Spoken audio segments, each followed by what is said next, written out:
Empirical data देण्यास केंद्र सरकारचा नकार। ओबीसी आरक्षणाबाबत केंद्राने राज्य सरकारला धक्का दिलाय।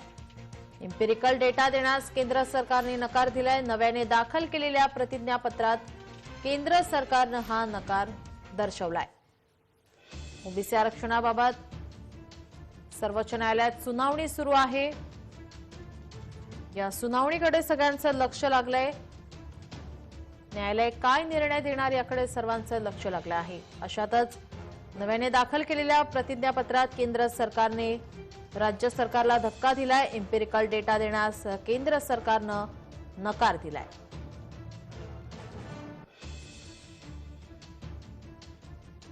ओबीसी आरक्षणाबाबत केंद्राचा राज्य सरकारला धक्का। नव्याने दाखल केलेल्या प्रतिज्ञापत्रातही केंद्र सरकारने नकार दिलाय। आता राज्य सरकार सर्वोच्च न्यायालयात कोणती बाजू मांडणार हे पाहणं महत्त्वाचं ठरणार आहे।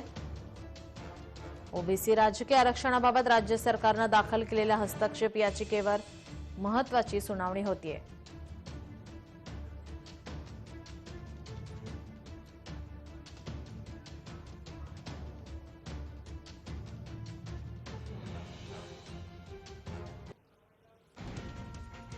सर्वोच्च न्यायालयाचा राज्य सरकारला झटका। सर्वोच्च न्यायालयाचा राज्य सरकारला झटका देण्यात आलाय। याचिका फेटाळली आहे। ओबीसी राजकीय आरक्षणाबाबत राज्य सरकारने दाखल केलेल्या हस्तक्षेप याचिका ही आता सर्वोच्च न्यायालयाने फेटाळून लावली आहे। सर्वोच्च न्यायालयाने राज्य सरकारला हा झटका दिलाय, मोठा धक्का दिलाय। ओबीसी आरक्षण संदर्भातील याचिका फेटाळून लावली आहे। सर्वोच्च न्यायालयाचा राज्य सरकारला मोठा झटका देण्यात आला आहे।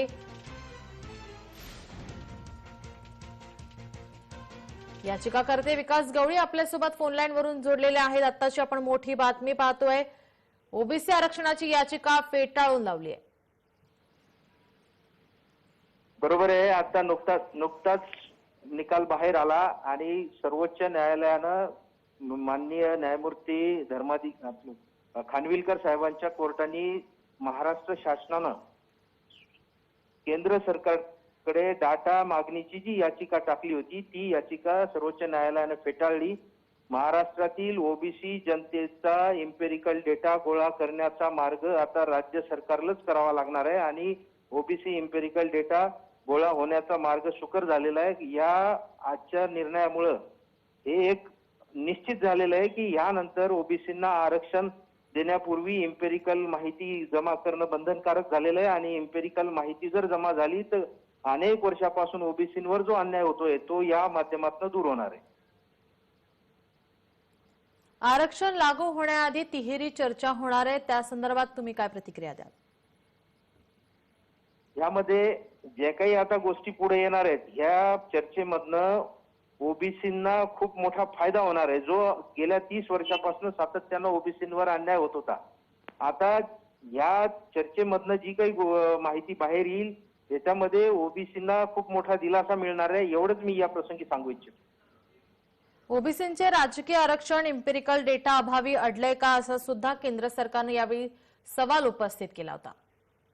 बरोबर आहे।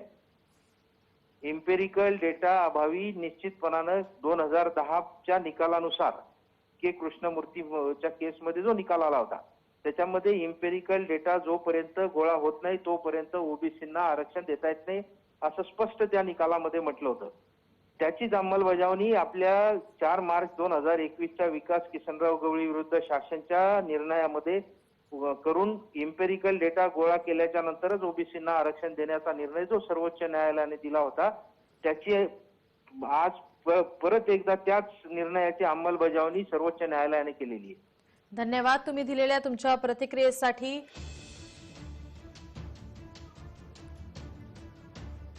आताची मोठी बातमी आपण पाहतोय, सर्वोच्च न्यायालयाचा राज्य सरकारला झटका। ओबीसी नेते हरिभाऊ राठोड आपल्यासोबत जोडले गेलेले आहेत। आपण पाहतोय राज्य सरकारला सर्वोच्च न्यायालयाने झटका दिलाय, याचिका फेटाळली आहे। हेच होणार होतं, कारण काय आम्ही जो आपण इम्पेरिकल डाटा म्हणतोय ना, तो डाटा केंद्र सरकारने नाहीच आहे. हे अनेक वेळा आपण चर्चेमध्ये आणलेलं आहे की केंद्राकडे असा कुठलाही डाटा नाही आहे. त्यामुळे साहजिक आहे ती याचिका फेटाळली आणि यापुढे असंच होत राहणार आहे. आपण सरकारची अक्षम्य चूक आहे. सरकारने जी चूक केली ना ते आता ओबीसीला भोगावं लागत आहे. ज्याच्यात ओबीसी लोकांचा काही दोष नाही आहे. स्थानिक स्वराज्य संस्थेमध्ये लोकप्रतिनिधी करू पाहणाऱ्या हजारो कार्यकर्त्यांना हा मोठा धक्का आहे. हे आपल्या सरकारचं नाकर्तेपणा म्हणा की जाणून बुजून यांना ओबीसीला आरक्षण द्यायचं नाही म्हणून हे सगळं केलं, हे समजायला मार्ग नाही. परंतु हे निश्चित आपण वारंवार चर्चा केली, विशेषतः जय महाराष्ट्रने तर हा विषय फार चांगल्या पद्धतीने हाताळला होता. परंतु सरकारची इच्छाशक्तीच दिसत नव्हती. परंतु आता यांना कळावंच लागणार आहे, केल्याशिवाय गत्यंतर नाही. आणि एम्पेरिकल डाटासाठी मी परत सांगतो, हा महिना 15 दिवसात होऊ शकतो आणि त्याला खूप खर्च येणार नाही. खर्च करण्याची गरज नाही. सरकारकडे फार मोठी यंत्रणा आहे. पूर्ण निवडणुकीमध्ये जी यंत्रणा आपण वापरतो ती सरकारने वापरली पाहिजे. आणि ती जर त्यासाठी तज्ञाचा आयोग नेमायला पाहिजे होता. परंतु सरकारने तिथे चूक केली. आता दुसरा आयोग नेमायला पाहिजे आणि दुसऱ्या आयोगाला हे काम द्यायला पाहिजे. हे रेग्युलर आयोग नाही करू शकणार. त्याच्यात तज्ञ लोक फार 1-2 असतील, परंतु फार काही तज्ञ लोक नाही आहे. त्याच्यामुळे याला तज्ञाचा आयोग बनता येणार नाही. परत असा काही कोणी प्रश्न उपस्थित केला पुढे जाऊन तर याला सुद्धा चपराक बसेल. त्यामुळे स्वतंत्र आयोग नाही हा. म्हणून सर्वोच्च न्यायालयाने जे काही मापदंड सांगितले होते की ट्रिपल टेस्टच्या बाबतीत, त्याच्यात स्वतंत्र आयोग असा शब्द आहे आणि एक्सपर्ट लोकांचा आयोग असा शब्द आहे. एक्सपर्ट म्हणजे स्टॅटिस्टिकल एक्सपर्ट, लोकसंख्येच्या बाबतीत ज्यांनी खूप मोठा अभ्यास केलेला आहे असे तज्ञ प्राध्यापक आणि डॉक्टरेट केलेली मंडळी याच्यामध्ये यायला पाहिजे. राज्य सरकारला किती वेळ इम्पेरिकल डेटा गोळा करण्यासाठी लागू शकतो? खरं मी तुम्हाला सांगू का, हे फार तर 15 दिवस, महिना. 15 दिवशी खूप झाले. याच्यात महत्वाचं काय, फॉर्मेट तयार करायचं आहे आणि आपण सगळे मतदार सुद्धा मोजून घेऊ शकतो. प्रत्येक मतदार म्हणजे आता मुंबई महानगरपालिकेची मतदार यादी वेगळी आहे. समजा ठाणा जिल्हा आहे तर ठाणा जिल्ह्याची जिल्हा परिषदची यादी वेगळी आहे आणि जिल्हा परिषद महानगरपालिकेच्या आणि नगरपालिकेच्या याद्या वेगळ्या आहेत. त्या याद्या मोजायच्या आपल्याला. त्या याद्यावरून तो कुठल्या समाजाचा आहे तो मतदार हे बघायचे आहे. त्याच्याची SC, ST, OBC, SBC, SC, EWS अशा पद्धतीने कॉलम करून ते मोजता येईल आणि हे काम 15 दिवस खूप झाले. धन्यवाद हरिभाऊजी, तुम्ही दिलेल्या तुमच्या प्रतिक्रियेसाठी. आपल्यासोबत advocate Gunratna Sadavarte phone line वरून जोडलेले आहेत. आपण आताची मोठी बातमी पाहतोय. केंद्र सरकारने एम्पिरिकल डेटा द्यावा अशी राज्य सरकारची मागणी होती, ती सर्वोच्च न्यायालयाने फेटाळून लावली आहे. असं आहे येत नाही, त्याला स्वतःचं कर्तव्य करता येत नाही आणि राजकारण करायला निघाले सरकार. सर, तुमचा आवाज माझ्यापर्यंत पोहोचत नाहीये. सर, परत एकदा तुम्ही बोला. ओबीसी आरक्षणावर आपण पाहतोय राज्याला सुप्रीम कोर्टाने, सर्वोच्च न्यायालयाने हा मोठा धक्का दिलाय. लक्षात घ्या, राज्य सरकारचं कर्तव्य राज्य सरकारने करायला पाहिजेत असतंय. जगन भुजबळ त्याच्यातले स्क्रीनवरले जे आपण म्हणतो खेळातले खेळाडू किंवा स्क्रीनवरले हिरो किंवा विलन अशा प्रकारे निवडणुकीचं राजकारण चालत नसतंय. राज्य सरकारने स्वतः होमवर्क केलं नाही आणि त्यामुळं केवळ राज्य सरकारच्या नाकर्तेपणामुळे ओबीसींना त्यांच्या हक्कापासून वंचित राहावं लागत आहे. मी असं म्हणेन, पुढारपण करणाऱ्या आणि शरद पवारांच्या इशाऱ्यावर चालणाऱ्या छगन भुजबळांनी आज राजीनामा दिला पाहिजे आणि ओबीसींची माफी मागितली पाहिजे. होत नाही तर कशाला पुढारपण घ्यायचं आणि उसने शहाणपण घेऊन संविधानिक बाबी सॉल्व्ह होत नसतात. तुमच्या हातामध्ये होतं की तुम्ही डाटा स्वतः जमा करू शकले असते, परंतु ज्या डॉक्टर बाबासाहेब आंबेडकरांच्या संविधानाने ओबीसींना सत्तेमध्ये भागीदारी दिली आणि छगन भुजबळ आणि शरद पवारांमुळे ती भागीदारी नाहीशी झाली. हे अत्यंत दुःखद आहे. माननीय सर्वोच्च न्यायालयाने योग्य निर्णय दिलेला आहे.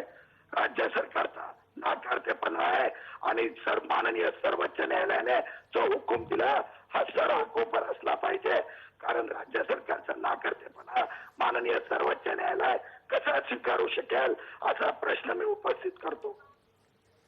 धन्यवाद सर, तुम्ही दिलेल्या तुमच्या प्रतिक्रियेसाठी. केंद्र सरकारने एम्पिरिकल डेटा द्यावा, राज्य सरकारची मागणी सर्वोच्च न्यायालयाने फेटाळून लावली आहे. श्रवण देवरे अभ्यासक आपल्यासोबत फोनलाईन वरून जोडलेले आहेत. आपण पाहतोय ओबीसी आरक्षणावर राज्याला सर्वोच्च न्यायालयाने मोठा फटका दिलाय. आरक्षणाची याचिकाही फेटाळून लावली. आपली प्रतिक्रिया. हॅलो. हा, राज्य सरकार जो ओबीसीचा इम्पेरिकल डेटा केंद्राकडून मागता आहे तो डेटा SECC 2011 या कायद्यान्वये झालेली जनगणना जी आहे, जाती न्याय आणि आर्थिक न्याय, त्या जनगणनेतून हा डेटा मिळणार आहे. आता या सगळ्यांना माहित आहे की SECC 2011चा जो कायदा करण्यात आलेला आहे, ज्याच्या अंतर्गत जनगणना झालेली आहे ती, त्या कायद्यामध्ये अशी एक तरतूद आहे की या कायद्याच्या अंतर्गत गोळा केलेला डेटा हा कोणालाही देण्यास केंद्र सरकारवर बंधनकारक राहणार नाही. म्हणजे उद्या सुप्रीम कोर्टाने स्वतःसाठी जरी डेटा मागितला तरी सुप्रीम कोर्ट डेटा देणार नाही. उद्या राष्ट्रपतीने मागितला तरी राष्ट्रपतीला सुद्धा केंद्र सरकार हा डेटा देणार नाही. तसा अधिकार केंद्र सरकारकडे त्या कायद्यामध्ये तशी तरतूद करून ठेवली आहे आणि हे सगळ्यांना माहित आहे. तरी सुद्धा हे विरोधी पक्ष नेते फडणवीस असतील, बावनकुळे असतील किंवा उद्धव ठाकरे असतील, अजित पवार असतील किंवा हे सगळे जे काही मविया सरकारमधले मंत्री आहेत, हे सगळे आपल्याला माहित असून सुद्धा वेळ पांघरून पेडगावला जात आहेत आणि विनाकारण टाइमपास करतायत. सुप्रीम कोर्टाला जा, हायकोर्टात जा, डेटा द्या, हे द्या, ते द्या, तो मिळणार नाही ही गॅरंटी असून सुद्धा हे टाइमपास करतायत, जेणेकरून या सगळ्या पुढच्या निवडणुका त्यांना घडवून आणायच्या आहेत. प्रश्न या नेत्यांचा नाही आहे, प्रश्न फडणवीसांचा नाही, प्रश्न अजित पवारांचा बी नाही आहे. ते आपापल्या जातीसाठी अगदी योग्य काम करतायत. प्रश्न फक्त ओबीसी नेत्यांचा आहे की या वरच्या जातीच्या षडयंत्रामध्ये हे ओबीसी नेते सामील कसे होत आहेत. ओबीसी नेत्यांनी ओबीसी समाजाला प्रामाणिकपणे सांगायला पाहिजे की केंद्राकडून डेटा मिळणार नाही. तो अजित पवारांनी पैसे दिल्यानंतरच इम्पिरिकल डेटा गोळा करण्याचं काम सुरू होऊ शकतं. एवढं सत्य, छोटस सत्य सुद्धा हे ओबीसी नेते ओबीसी समाजाला सांगत नाहीत. आमची मागणी आहे की सगळ्या ओबीसी नेत्यांनी अजित पवारांच्या घरी त्यांच्या दारावर जाऊन बसलं पाहिजे इम्पिरिकल डेटासाठी पैसे मिळवण्यासाठी. मी खात्री देतो की सगळ्या राजकीय पक्षातले ओबीसी नेते अजित पवारांच्या दारावर जाऊन जर बसलेत तर दुसऱ्याच दिवशी त्यांना इम्पिरिकल डेटा गोळा करण्यासाठी 435 कोटी नाही 1000 कोटी रुपये सुद्धा मिळतील. पण ओबीसी नेते हे ओबीसी समाजाशी प्रामाणिक नसल्यामुळे हे अजित पवारांचं नाव सुद्धा घेत नाहीत. इतके ते घाबरतात अजित पवारांना. एक तर तुमच्याकडनं होत नसेल तर राजीनामे द्या, आपल्या पदांचे राजीनामे द्या, मंत्रिपदाचा, आमदारकी पदाचा, खासदारकी पदाचा, अगदी नगरसेवक पद असेल तरी ओबीसी नेत्यांनी त्याचा राजीनामा दिला पाहिजे. मग बघा ओबीसी डेटा कसा मिळत नाही तो. हे सगळं ओबीसी नेत्यांच्या या षडयंत्रामध्ये सामील असल्यामुळे ओबीसी समाजाची फसवणूक होत आहे आणि पुढच्या सगळ्या निवडणुका या विदाऊट ओबीसी आरक्षण होणार आहेत, म्हणजे होणार आहेत, मी गॅरंटी देतो. धन्यवाद सर, तुम्ही दिलेल्या तुमच्या प्रतिक्रियेसाठी.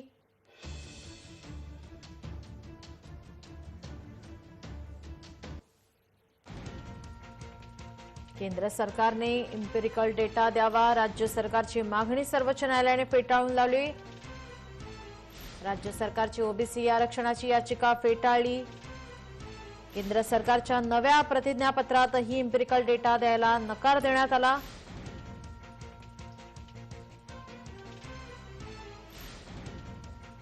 एम्पिरिकल डेटा देण्यास केंद्र सरकारनं नकार दिला असं प्रतिज्ञापत्रात त्यांनी म्हटल्यानंतर आता सर्वोच्च न्यायालयाने सुद्धा ही याचिका फेटाळून लावली आहे. राज्य सरकारला मोठा धक्का. तिहेरी चाचणी पूर्ण केल्याशिवाय आरक्षण नाही असं सर्वोच्च न्यायालयाने म्हटलंय. ओबीसी आरक्षणाआधी त्रिसूत्री पूर्ण करा असंही सर्वोच्च न्यायालयाने यावेळी म्हटलंय.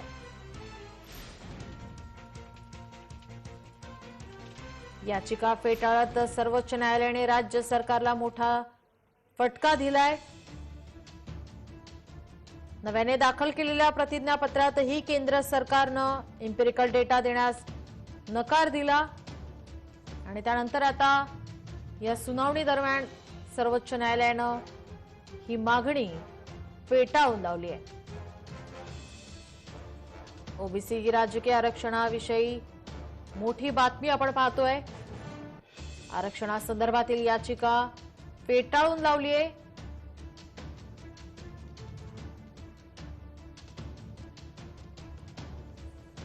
केंद्र सरकारने एम्पिरिकल डेटा द्यावा. राज्य सरकारनं सर्वोच्च न्यायालयात मागणी केली होती. ही याचिका आता सर्वोच्च न्यायालयाने फेटाळून लावली आहे. ओबीसी आरक्षणावर राज्याला मोठा धक्का दिलाय. केंद्र सरकारच्या नव्या प्रतिज्ञापत्रातही एम्पिरिकल डेटा देण्यास नकार देण्यात आलाय. या क्षणाची आपण मोठी बातमी पाहतोय. सर्वोच्च न्यायालयाने राज्य सरकारची एम्पिरिकल डेटा मागणीची याचिका फेटाळून लावली आहे.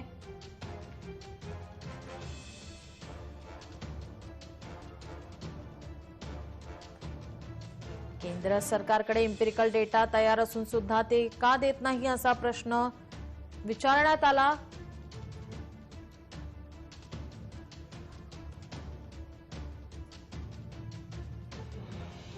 भाजपची भूमिका ओबीसींच्या राजकीय आरक्षणाच्या विरोधातली आहे अशी टीका मंत्री विजय वडेट्टीवार यांनी दिली.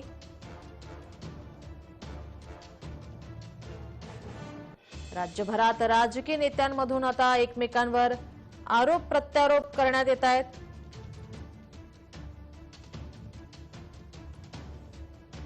सर्वोच्च न्यायालयात या संदर्भातील सुनावणी झाली. यावर आता सर्वोच्च न्यायालयाने निर्णय दिलाय. सर्वोच्च न्यायालयाने राज्य सरकारला मोठा धक्का देत एम्पिरिकल डेटा मागणीची याचिका फेटाळून लावली आहे. सुनावणीआधी नव्याने दाखल केलेल्या प्रतिज्ञापत्रात केंद्र सरकारनं एम्पिरिकल डेटा देण्यास नकार दिला. ओबीसी आरक्षणाबाबत केंद्रानं राज्य सरकारला धक्का दिल्यानंतर सर्वोच्च न्यायालयाने सुद्धा आरक्षणाची याचिका फेटाळून लावून महाविकास आघाडीला मोठा धक्का दिलाय. महाविकास आघाडी सरकार पुन्हा तोंडघशी पडलीये. ओबीसी आरक्षणाआधी स्वतः त्रिसूत्री पूर्ण करा असं सर्वोच्च न्यायालयाने म्हटलंय. सर्वोच्च न्यायालयाचे महाविकास आघाडीला हे आदेश देण्यात आले. सूक्ष्मतम नोंद देण्यास केंद्र सरकारचा नकार. सर्वोच्च न्यायालयाचा राज्य सरकारला मोठा झटका देण्यात आला. नव्याने दाखल केलेल्या प्रतिज्ञापत्रात केंद्र सरकारनं नकार दर्शवला. सर्वोच्च न्यायालयाचे महाविकास आघाडीला आदेश देण्यात आलेत. सूक्ष्मतम नोंद देण्यास नकार देण्यात आला आहे. राज्य सरकारला सर्वोच्च न्यायालयाने मोठा झटका दिलाय. ओबीसी आरक्षणाआधी स्वतः त्रिसूत्री पूर्ण करा असे आदेश सर्वोच्च न्यायालयाने महाविकास आघाडी सरकारला दिलाय.